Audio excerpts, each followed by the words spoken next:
ใจแข็งหาแฟนก็บ่มีมาเสียปอมเฮายังหนุ่มสำนีคนหักอยู่ใสเงาใจ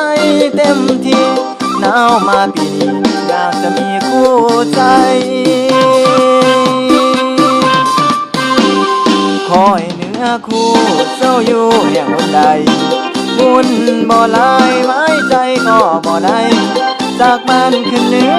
ลงเมืองหอดไตหาแฟนบ่ไหลเลยเปลี่ยนใจนอนแลงเหมือนบันลันให้พบพาสาวเท่าอายุเจ้า40ไปยังแหงงามสำเท่า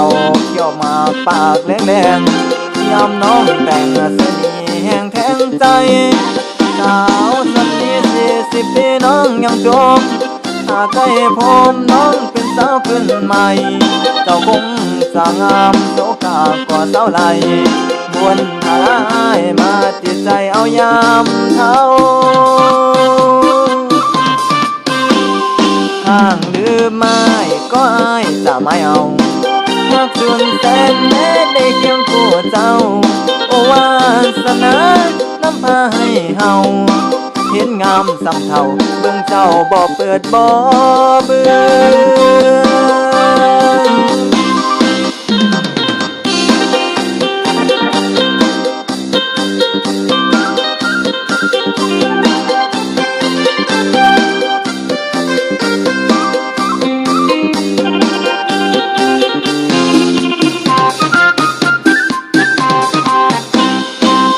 บันลันให้พบพา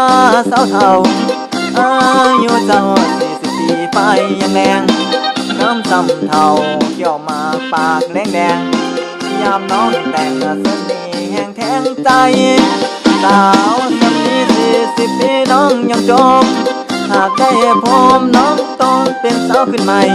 เจ้าคงจะงามโสกากว่าสาวไหลบุญพลายมาติดใจเอายามเท่าห่างหรือไม่ไอ้ก็จะไม่เอา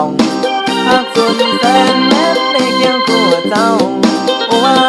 สนานำพาให้เฮาเห็นงามสำเท่าเบิ่งเจ้าบ่เปิดบ่เบื่อ